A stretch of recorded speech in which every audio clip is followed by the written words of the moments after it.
embryogenesis. Embryogenesis merupakan suatu proses di mana embrio akan berkembang dengan perkembangan dimulai dengan fertilisasi, yaitu pembuahan, sampai dengan organogenesis atau pembentukan tunas-tunas dari organ dari manusia. Kemudian di embryogenesis ini ada 4 fase. Yang pertama ada morula, blastula, gastrula, dan neurulasi. Selanjutnya fase embryogenesis ada 4, yaitu morula, blastula, gastrula, dan neurulasi. Tahapan morula dimulai dari hari yang ketiga. Ketika zigot mencapai tahap 2 sel, zigot akan mengalami serangkaian pembelahan mitosis yang meningkatkan jumlah sel. Sel ini yang menjadi lebih kecil setiap kali pembelahan dikenal sebagai blastomer. Blastomer merupakan bagian dari morula. Kan morula itu yang bola yang depan, yang di luar, sedangkan blastomer itu yang di bagian dalam. Sekitar 3 hari setelah fertilisasi, sel-sel mudigah yang didapatkan membelah lagi membentuk morula sebanyak 16 sel. Nama lainnya adalah murbei. Sel-sel bagian dalam morula membentuk massa sel dalam yang disebut dengan inner cell mass. Sedangkan bagian luar akan membentuk yang disebut dengan outer cell mass. Massa sel dalam menghasilkan jaringan mudigah yang sebenarnya, dan massa sel luar akan membentuk trofoblast yang kemudian berkembang menjadi plasenta. Jadi trofoblast ini bagian luar dari morula. Dia akan berkembang menjadi plasenta di uka yang ditentukan.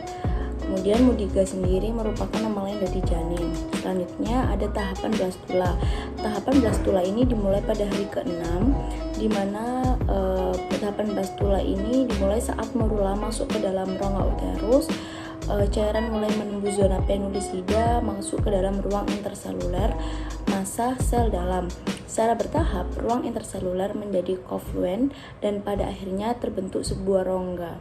Jadi ciri utama dari tahapan blastula ini adalah pembentukan rongga di dalam blastomer itu sendiri. Sel-sel massa sel dalam yang sekarang disebut embryoblast berada di satu kutub, dan sel-sel massa sel luar atau trofoblast memipih dan membentuk dinding epitel blastokista. Zona penulisida telah hilang, memungkinkan dimulainya implantasi.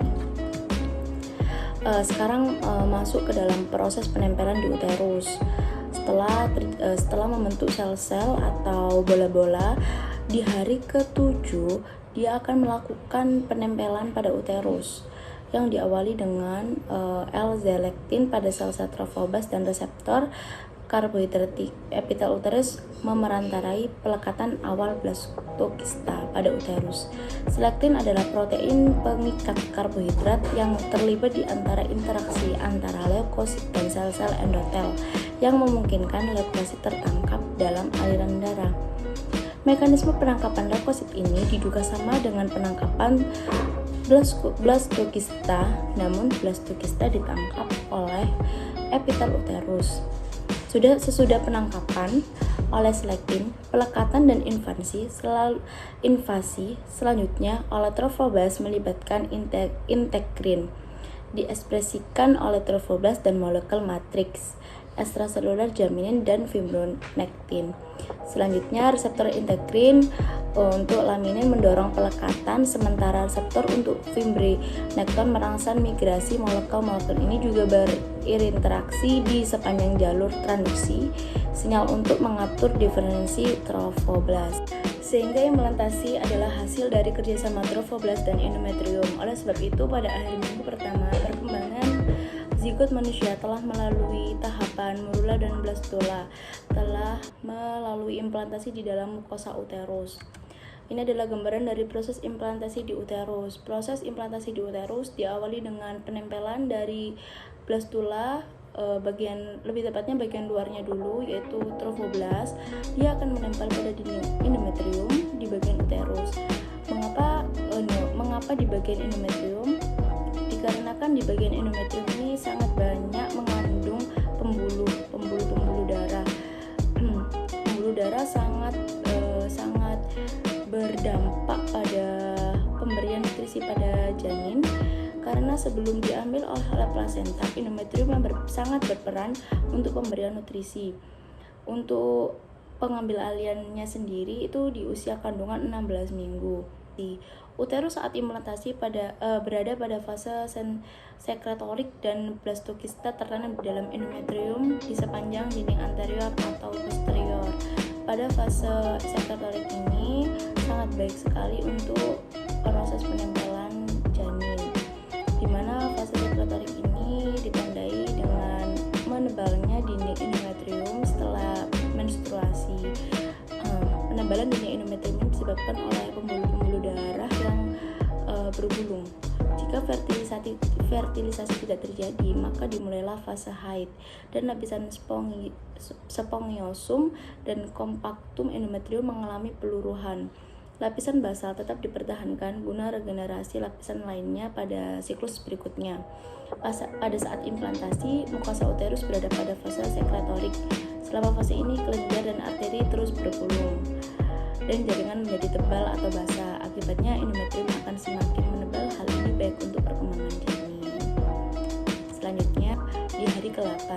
Pada hari ke-8, perkembangan blastokista sebagian tertanam di dalam stroma endometrium bagian dalam. Ini dijelaskan pada gambar bagian dalam dari trofoblast. Ini akan menjadi perkembangan blastokista.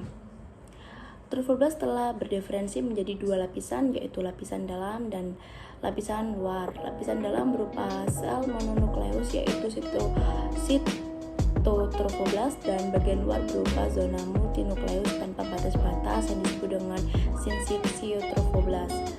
Pada saat yang sama, rongga kecil muncul di dalam epiblast. Bagian epiblast ini, rongga ini membesar menjadi rongga amnion. Sel-sel epiblast yang berdekatan dengan sitotrofoblast disebut amnioblast.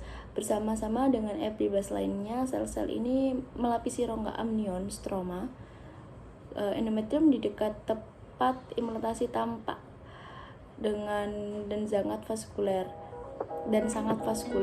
Kelenjar-kelenjar yang besar dan melengkung menyekresi banyak glikogen dan mukus. Sel-sel massa, sel dalam atau embryoblast juga berdiferensi menjadi dua lapisan. Lapisan sel-sel kuboid kecil di samping rongga blastokista dikenal sebagai lapisan hipoblast, dan lapisan sel-sel silinder tinggi di samping rongga amnion yang dikenal sebagai lapisan epiblast. Pada hari ke-9 ini semakin dalam blastomer menempel pada bagian lakuna besar, sehingga fase perkembangan trofoblast ini dikenal sebagai stadium lakunar. Sementara itu, di kutub abembrional, sel-sel gepeng yang kemungkinan berasal dari hipoblast membentuk membran tipis, membran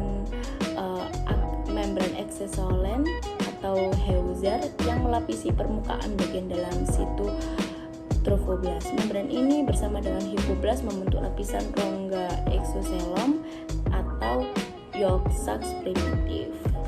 Selanjutnya di hari ke-11 dan ke-12. Pada hari ke-11 dan ke-12 ini perkembangan blastokista telah sepenuhnya tertanam di dalam stroma endometrium dan epitel permukaan hampir seluruhnya menutupi defek awal di dinding uterus. Jadi pada hari ke-11 dan 12 ini hampir permukaan dari defek awal dinding uterus ini akan tertutupi oleh blastokista. Blastokista ini menghasilkan sedikit penjolan ke dalam lumen uterus. Jadi bentuknya tuh dinding dari uterus atau endometrium itu akan terlihat seperti lubang gitu yang dimasuki oleh blastokista ini, jadi terlihat seperti benjolan. Trofoblast ditandai oleh ruang-ruang lakuna di dalam sinsitium, jaringan yang membentuk suatu jaringan yang saling berhubungan. Jaringan ini terutama tampak di kutub embrional, di kutub abembrional. Trofoblast tetap mengandung terutama di sitotrofoblast. Secara bersamaan, sel-sel sinsitiotrofoblast menembus stroma lebih dalam dan mengikis lapisan endotel yang melapisi kapiler. Kapiler itu salah satu bagian dari pembuluh namun lebih kecil. Kapiler-kapiler ini yang kemudian mengalami kongesti dan melebar, dikenal sebagai sinusoid. lakuna sinsitium lalu berhubungan dengan sinsinoid dan darah ibu masuk ke dalam sistem lakuna. Karena trofoblast terus-menerus mengikis lebih dalam pada bagian sinusoid ibu sehingga ibu dapat mengalirkan darah pada janin. Selanjutnya di hari ke-13. Di hari ke-13 ini perkembangan defek permukaan di endometrium biasanya telah pulih. Meskipun demikian, terkadang terjadi pendarahan di tempat implantasi akibat peningkatan aliran darah ke dalam ruang lakuna. Karena pendarahan ini muncul mendekati hari ke-28 siklus haid. Pendarahan ini dapat disangka pendarahan haid normal sehingga dapat menyebabkan kesalahan perhitungan hari persalinan. Mengapa hal ini itu dapat berdampak pada kesalahan hari persalinan? Dikarenakan untuk menghitung hari persalinan itu para tenaga medis itu menggunakan teknik HPHT sebelum adanya USG ya, dan lebih tepatnya itu melakukan pengecekan menggunakan HPHT. HPHT sendiri itu hari pertama haid terakhir. Setelah menghitung hari pertama haid terakhir, bidan akan menambahkan dengan 14 hari dikarenakan fertilisasi kan terjadi di saat ovulasi di mana para wanita itu mengeluarkan sel telur yang matur. Jadi hal ini tuh dapat menyebabkan salah perhitungan untuk hari kelahiran. Untuk tenaga medis harus benar-benar memahami HPHT dari para pasiennya. Trofoblast, kemudian trofoblast ditandai oleh struktur berbentuk virus. Sel-sel sitotrofoblast berproliferasi secara lokal dan menembus ke dalam sinsitiotrofoblast membentuk kolom-kolom sel yang dikelilingi oleh sinsitium.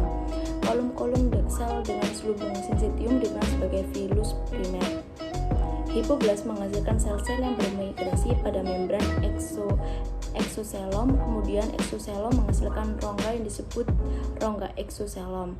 Rongga baru ini dikenal sebagai Yolk-Sac sekunder atau Yolk-Sac definitif. Selama pembentukannya, sebagian besar rongga eksoselom terlepas. Bagian ini ditunjukkan oleh kista eksoselom yang seiring ditemukan di dalam